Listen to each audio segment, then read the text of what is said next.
Hansi Flick ha transformado al Barcelona. Lo que parecía un equipo sin alma, sin rumbo, hoy respira con fuerza y hambre de gloria. Bajo su dirección, futbolistas que parecían destinados al olvido han renacido como figuras indiscutibles. Rafinha pasó de estar en la lista de transferibles a convertirse en uno de los jugadores más determinantes de toda la temporada. No dice nada, Rafinha, golpeo, pierna derecha, golazo. Pedri ha dejado atrás la sombra de sus lesiones y ahora comanda el mediocampo con una inteligencia digna de los grandes. Ahora Pedri en el borde del área para sacar un centro que vino elevado.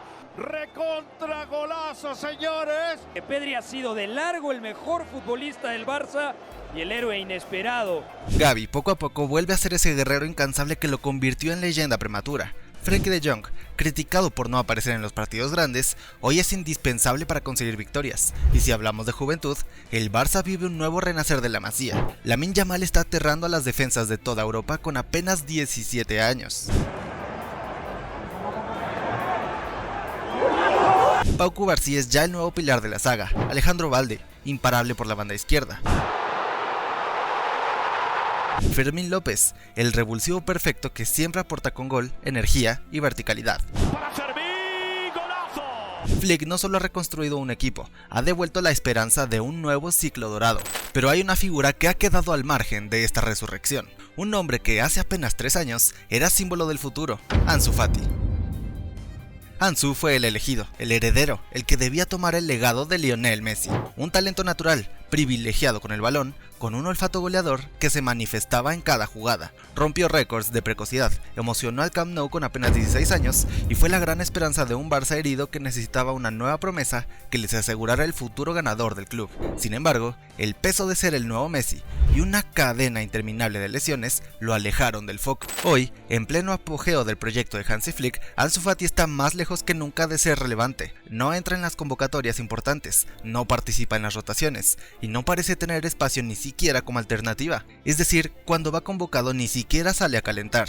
Está completamente atorado en el banquillo. Y ahora, mientras el Barça florece, Ansu se marchita. Y la gran pregunta que todos nos hacemos es simple: ¿todavía hay tiempo para verlo renacer? El ADN de la Masía no es solo una filosofía, es una identidad.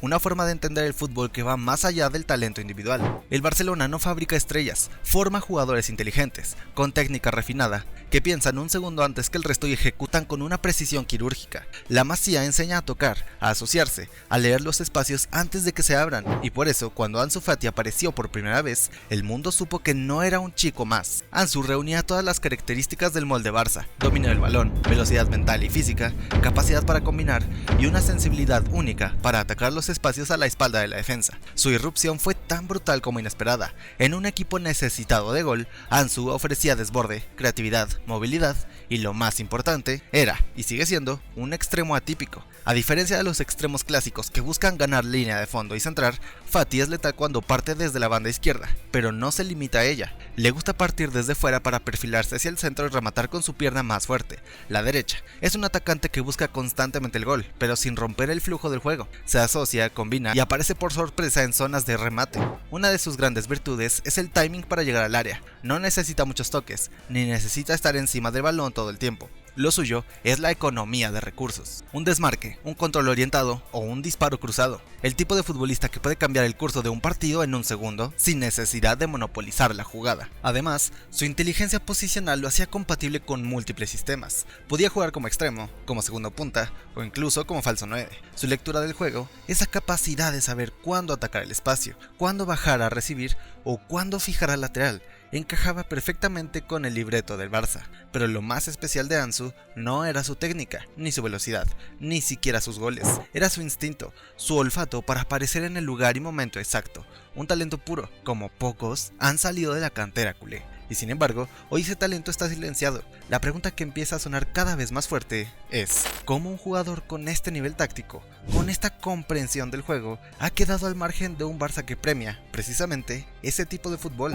Sabemos que el Barcelona tiene una misión clara para el mercado de verano: reforzar el lateral izquierdo. Es una prioridad absoluta, y el alemán ya ha dado luz verde para ir a por Nico Williams. Pero en medio de toda esta planificación, hay una pregunta que duele, que arde en la memoria del culé. ¿Y Ansu Fati?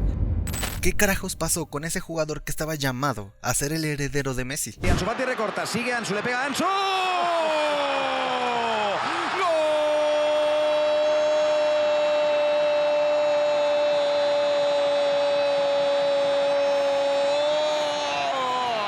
Para entenderlo, no basta con mirar su presente, hay que ir al origen del problema. La historia de Ansu Fati con las lesiones es probablemente una de las más tristes que ha vivido el Barça en la última década. Su carrera no se rompió de golpe, se fue desmoronando poco a poco, como si cada paso hacia la recuperación estuviera lleno de obstáculos invisibles. Todo comenzó con la maldita rotura de menisco, una lesión que parecía puntual, pero que se convirtió en un calvario.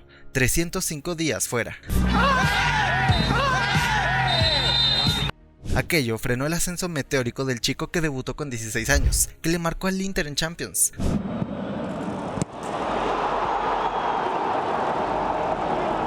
Parecía destinado a reescribir la historia del club en un momento en que no había otro jugador de ataque diferencial, además de Messi. Cuando volvió, en la 2021-2022, el Camp Nou volvió a ilusionarse, el gol seguía ahí.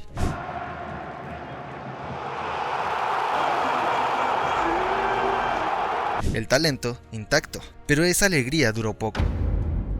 Otra lesión, bíceps femoral, otros 65 días fuera, y entonces vino la decisión más polémica. Ansu eligió un tratamiento conservador, quería evitar el quirófano, quería volver a sentirse futbolista cuanto antes, pero el cuerpo no perdona. Reapareció en San Mamés en enero del 2022, y otra vez, ruptura muscular. El Barça lo empezó a ver más como una promesa quebrada que como una apuesta, y mientras Ansu vivía su infierno físico, el club se reforzaba. Ferran, Rafinha, Lewandowski, el tren del primer equipo no espera, y Fati quedó relegado al banquillo. Paradójicamente, su mejor temporada desde el Calvario fue la 2022-2023. Jugó 51 partidos, marcó 10 goles y dio 3 asistencias. Fue un revulsivo de lujo en la conquista de la liga. Incluso cerró la campaña con 3 goles en 2 partidos, 2 ante el Mallorca y 1 frente al Celta. Por fin parecía que la pesadilla había terminado. El 10 del Barça estaba listo para reclamar su trono y todos sabían que era capaz de liderar al equipo en ataque. Es decir, fue el único jugador del club que se ganó un premio a mejor jugador del mes cuando Messi aún estaba en el Barça.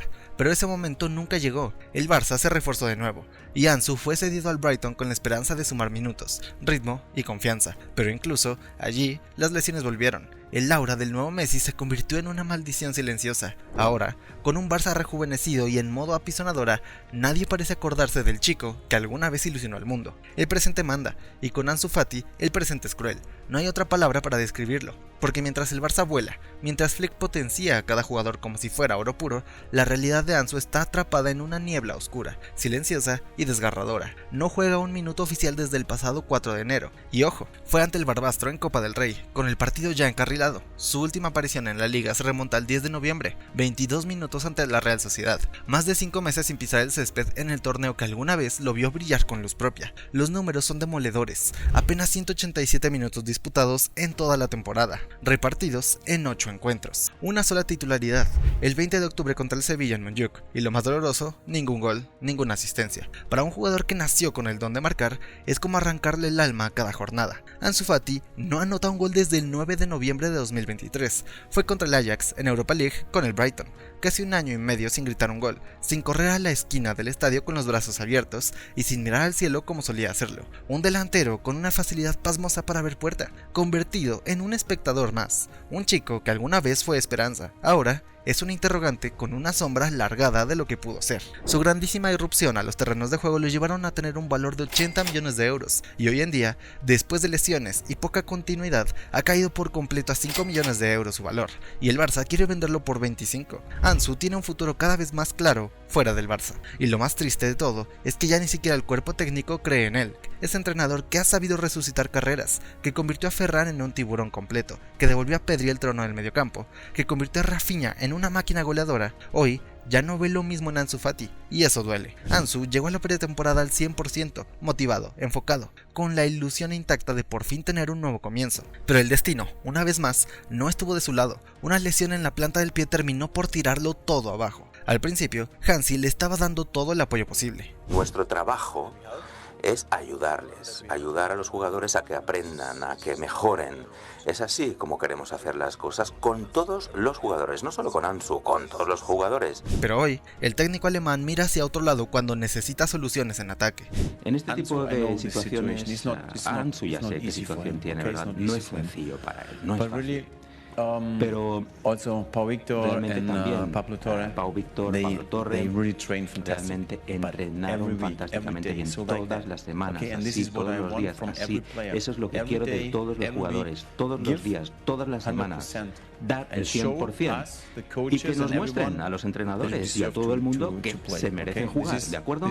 Sí, el discurso de Flick ha cambiado sobre Ansu Fati, porque está claro que Ansu no está dando el 100% y no está dando lo que se espera de él. Es decir, es un jugador que tiene cualidades extraordinarias y tiene un talento descomunal, pero ¿cómo se va a ganar un lugar en el equipo si un día en los entrenamientos lo da todo pero después no rinde una semana completa? Esto simplemente genera que Hansi Flick haya perdido la confianza en él. Es como si la historia estuviera buscando cerrarse sin darle la oportunidad de escribir su último capítulo. Y eso, para un jugador que nació para brillar en el Barcelona, es el golpe más cruel de todos. Pero si de verdad analizamos con lupa a los jugadores que hoy están por encima de Ansu Fati en la rotación, es inevitable preguntarse, ¿realmente son mucho mejores? Pablo Torre, por ejemplo, es un perfil completamente distinto, un mediapunta puro, con visión de juego, pausa y toque, más cercano a lo que es Pedri que a un extremo clásico. Si lo comparamos con alguno del Madrid, podríamos decir que su estilo se asemeja al de Arda Güler, un jugador de talento natural, joven, pero con un fútbol más de centro que de banda. Y luego está Pau Víctor, quien sí comparte más similitudes con Ansu Fati. Puede jugar por las bandas, también como 9, tiene movilidad, buena lectura en el área y hasta cierto olfato goleador. Es un jugador útil, sí, pero si lo enfrentamos cara a cara con la mejor versión de Ansu Fati, no hay comparación posible, ni en nivel técnico ni en capacidad para decidir partidos. Sin embargo, aquí no solo se trata de talento, se trata de actitud, y ahí, tanto Pablo Torre como Pau Víctor le llevan ventaja. Flick ha sido muy claro, lo que valora es el compromiso, la constancia y las ganas de jugar, y estos dos, aunque todavía no brillan como estrellas, entrenan como si lo fueran, día tras día, para ganarse un lugar en el equipo. Por eso, aunque el Barça necesita variantes ofensivas por la izquierda, una posición que en teoría debería ser propiedad de Ansu, Flick prefiere soluciones improvisadas, prefiere mover a Pablo Torre a la banda y convertirlo en un falso extremo que rompa líneas desde adentro, así como a Ferran. Incluso ha optado por adelantar a Alejandro Balde en lugar de confiar en Ansu Fati, que no está demostrando el hambre suficiente para recuperar su lugar. Y ahí está el verdadero drama, no es que Ansu Fati haya perdido su magia, es que parece haber olvidado cómo luchar para volver a brillar.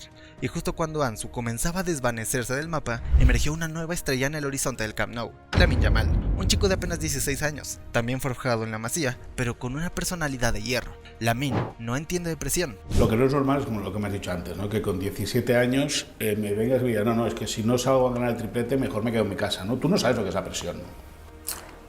No, yo creo que intento disfrutar solo. Yo creo que se intento disfrutar, no pienso mucho en otras cosas.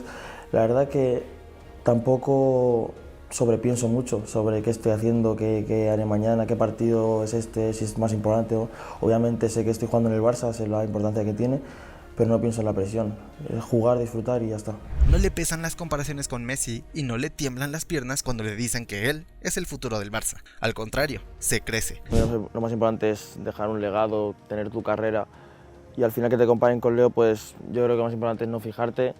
Sí que es verdad que si te comparan con el mejor jugador de la historia es que estás haciendo las cosas bien. No me molesta obviamente, pero... Yamal es campeón de la Eurocopa con tan solo 17 años y rompiendo toda clase de récords de goles, asistencias y actuaciones destacadas con su edad.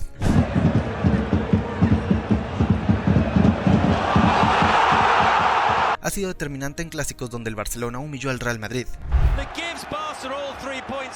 Fue protagonista en la final de la Supercopa de España, otra vez contra los merengues.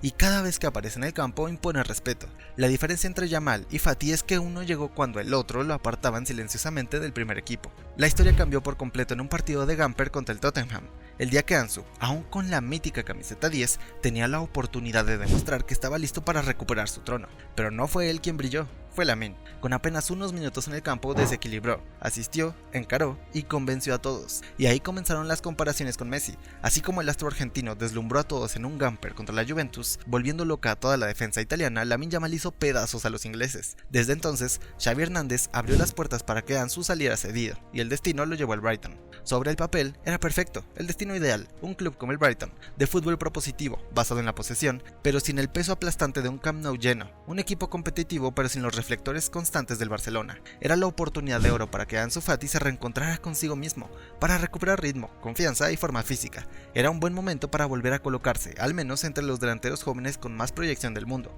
Cuando se oficializó la sesión, la crítica aplaudió. Todos coincidían, ese era el entorno perfecto para volver a brillar. Roberto De Zerbi era el entrenador ideal del proceso. Fútbol ofensivo, circulación de balón, fe ciega en el talento joven. Si alguien podía resucitar a Ansu Fati, ese era De Zerbi. Pero en Inglaterra el fútbol tampoco regala nada. Ansu debía competir con Mitoma, una de las revelaciones de la Premier League, un extremo que es pura electricidad, desequilibrio y entrega constante. Y Ansu, bueno, no respondió, no como debía, no como todos esperaban. Tuvo destellos, sí, alguna jugada, un par de goles, chispazos, pero no convenció, ni en partidos ni en entrenamientos.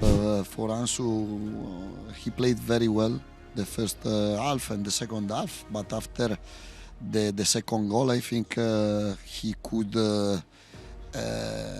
play better. No, he could score the first goal, and didn't be happy for the goal, for the assist. No, he has to push more. Pero Ansu volvió a caer. Jugó 30 partidos, solo 1041 minutos, con 4 goles, una asistencia y 15 partidos fuera por una lesión muscular. De Zerbi, el técnico del Brighton, reconoció públicamente su talento, pero no lo vio competir, no lo vio luchar y al final de temporada, con palabras diplomáticas, le cerró las puertas de regreso. Fati is a big talent. I don't know. I have to speak with Tony, with the sport director, with the scout recruitment, and then we will speak with Ansu Fati. Ansu volvió al Barça sin gloria, sin minutos y sin rumbo. Y mientras Ansu Fati se ahogaba en la Premier, en Barcelona había una tormenta ofensiva. Dembélé se había ido al PSG, Rafinha no encontraba regularidad y el equipo sufría una alarmante falta de profundidad por las bandas. El brasileño terminó la temporada con 10 goles y 13 asistencias, números aceptables, pero muy por debajo de lo esperado para un extremo titular del Barcelona. Y de pronto, una joya inesperada, un chico de apenas 16 años que ni siquiera entendía lo que era el miedo escénico. Lamine Yamal. Fue Lamine quien se puso el espíritu del 10 por la banda derecha. Fue Lamine quien revivió el ataque del Barça, quien se convirtió en un tormento para defensas veteranas, y quien desbordó, asistió, marcó y lo hizo como si llevara años haciéndolo. Fue esencial para que el Barça ganara al PSG en la ida de los cuartos de Champions. En la vuelta, era el jugador más peligroso del equipo, hasta que Xavi, incomprensiblemente, decidió sacarlo, y con él se apagó el ataque del Barcelona. Todo se vino abajo y se terminó perdiendo el partido, pero en la liga siempre demostró que estaba para ser importante. Marcó contra la Real Sociedad,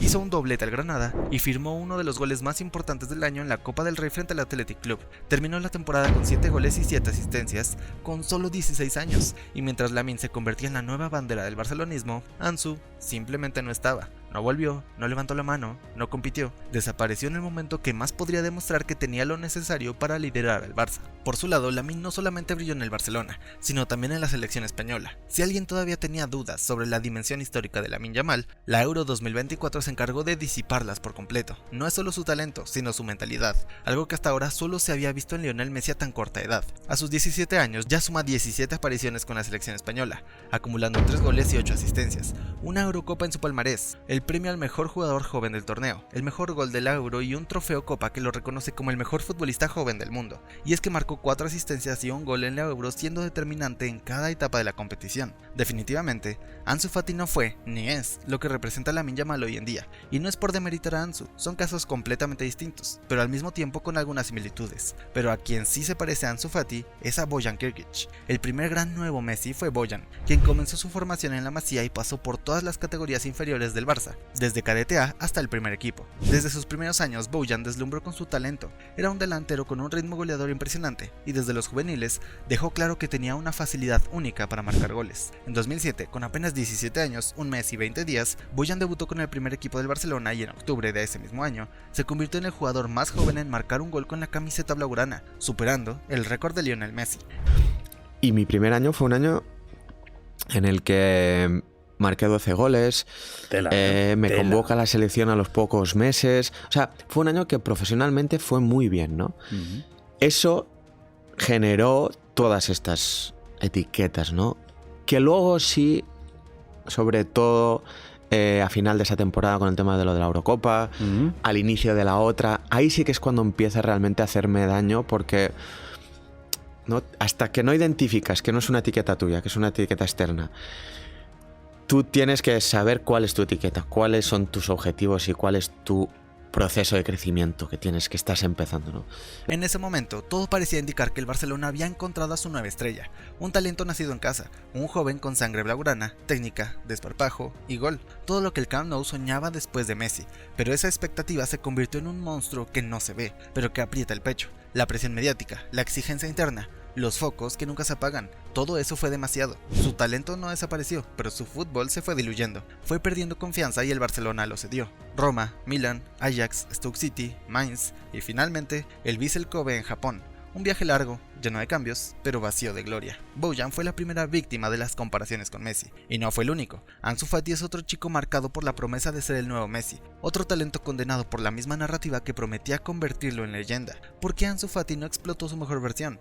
Porque más allá del talento, hace falta guía, un entorno que te sostenga, que te mantenga en el suelo cuando todos te llaman el elegido. Ansu no tuvo ese respaldo, no tuvo a alguien como Lamine Yamal, que hoy tiene una estructura alrededor que lo cuida, que lo forma mental, profesional y personalmente para resistir las tormentas. En cambio, Ansu tuvo que cargar con un entorno inestable. Su padre, Bori Fati, lejos de calmar las aguas, las agitó aún más. Si por mí fuera, me lo llevo del Barça. Ansu es vuestro futbolista franquicia, es el 10 del Barça, el que se atrevió a coger el 10 de Messi, dijo en declaraciones que dolieron dentro del club. Esas palabras encendieron las alarmas. El Barça ya estaba cuidando con pinzas el caso de Ansu, y su entorno se convirtió en un problema más que en una solución. La paciencia se fue agotando. Ansu tuvo oportunidades para salir. En el último mercado invernal recibió ofertas del Ajax, del Borussia Dortmund, del Porto y del Besiktas. 4 clubes, 4 caminos. Todos le prometían minutos y protagonismo, pero Ansu no quiso irse, quiso pelear y quería triunfar en el Barcelona. Hoy, el Barça vuelve a tener ofertas. La Real Sociedad quiere una cesión. El Girona, con el respaldo del Citigroup, está dispuesto a comprar, pero Ansu otra vez se resiste. No quiere marcharse, quiere quedarse en el club de su vida y quiere demostrarle a Hansi Flick que puede renacer, que aún hay fuego en su fútbol. Pero el tiempo corre y la desesperación crece. El Barça valora su salida. Flick ha dejado claro que hay otros por delante y el propio Ansu, aunque callado, está decepcionado. No por Flick, sino por el club, por cómo lo han ido relegando, por cómo pasaron de llamarlo futuro a convertirlo en olvido. Pero esto lamentablemente es algo que pasa todo el tiempo en el mundo del fútbol. Hubo muchos que se perdieron en alguna parte del camino. Ansu Fati fue Lamine Yamal antes que Lamine Yamal. Fue la esperanza, la luz, el futuro. Portó la 10 cuando nadie más se atrevía, soportó las comparaciones, las lesiones y los focos, sobre todo el silencio. Pero el fútbol no espera, y mientras Ansu luchaba por volver, otro niño aparecía, más rápido, más fuerte, más libre. Lamine Yamal tomó la bandera y la llevó aún más lejos. Hoy, Ansu ya no corre por la banda del Camp Nou, corre contra el tiempo, contra la memoria y contra el olvido. Aún puede escribir su historia, pero el reloj no perdona, y quizás el Barça no sea el lugar donde encuentre redención.